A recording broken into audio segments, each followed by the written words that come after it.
pastor in his absence and my first lady and all of these beautiful people in here.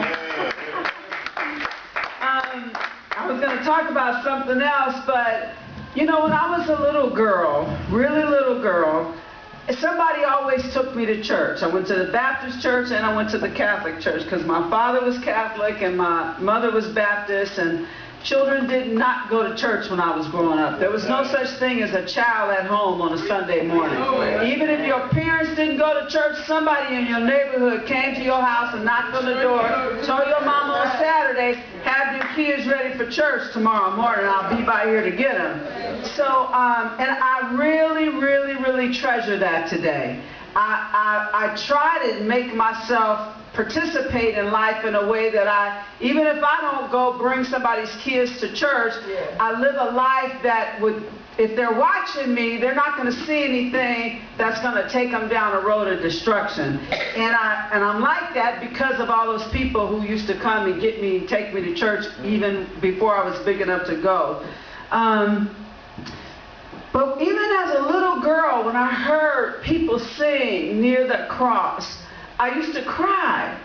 And I didn't understand why I cried. So when my friends asked me what was wrong, I would tell them, you know, my leg hurt or my arm hurt. Because as a kid, I didn't want anybody to laugh at me because I was feeling tears. And I didn't know what the tears were, but I knew they were connected to God. Only I didn't understand and I didn't know how to explain it. And I didn't want nobody teasing me saying, oh yeah, she was crying in church. Because kids don't understand the move of God on a heart, even though he was moving on my heart. And I used to cry. I also used to cry because I used to see other people crying, and I was always a kid that if I saw somebody crying, especially an adult, somebody I respected or cared about, I would cry too. Well, through the years of life and growing up and having struggles and trials and tribulations, I learned that my raptured soul is a process that happens every time I go through something difficult. Every time I go through something difficult, my life is tossed and tattered and torn about, just like the song says. And in that tossing and in that throwing around, I'm learning things that I either refused to learn before this particular storm came, or I'm learning things again that I need to be re-educated on. I'm learning lessons like surrender faster, not trying everything and it don't work, then giving up. I'm learning surrender faster. I'm learning God's grace and mercy in a deeper, stronger, bigger way. I'm learning for real that I cannot run my own life. I cannot take control. I cannot run with things. And every single time I do, I end up broke down on my knees begging God to please help me. And usually the help comes in the form of the information that he gave me long before I picked up the problem and started running with it. Now, I understand today that I don't have youth on my side anymore. I can't live like that and expect to have a long life, because taking my life into my own hands causes me high blood pressure, causes me stress, causes me insanity, causes me confusion, causes me grief, causes me shame, embarrassment, humiliation, all of that. So it behooves me to get to surrender quicker.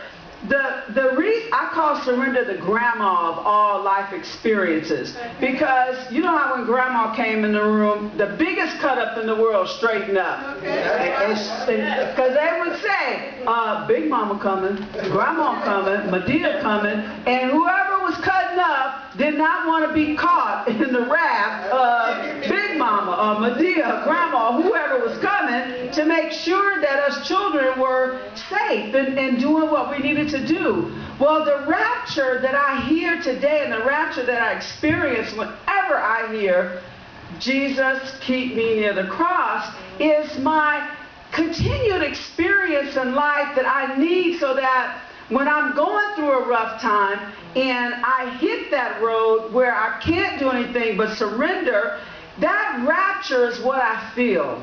That experience of when it's broken up and I can't do nothing but let go. And when I let go, that peace and that calm and that safety that I feel because I've gotten out of God's way.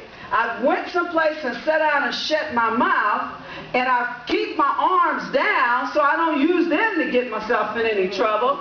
And I let God's love and grace and mercy guide me. I let that rapture, you know, like I know the song refers to the ultimate rapture when we're all caught up and it's, you know, the end of the world time. But through the years, I've learned that I have raptures and Damascus Road experiences all the time.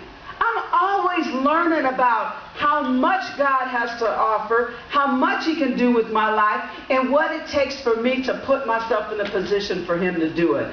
So I was not going to talk about that. I was going to talk about something else. I'll talk about that next week. But I want to say thank you. Thank you, thank you, thank you. When my raptured soul finds rest, what other gift could I possibly benefit from the most but rest? When I have gone the last mile of the way repeatedly with situations that don't work, but I'm just going to try one more time, I need some rest. I need to sit down someplace, take stock of what God has given me, thank Him for what He's taken away, give grace and thanks for what He's left, and claim for what's coming. Because what's coming is why I need that. I need that rapture so I can rest, because whatever I'm looking at that I think was supposed to be like it was ain't, I don't have to worry. There's something coming that's more important, bigger, and better for me to work with. Thank you. Amen. Oh, she's preaching up. Yeah. Praise the Lord. Yes, dear. Can I say something? Sure, come on up.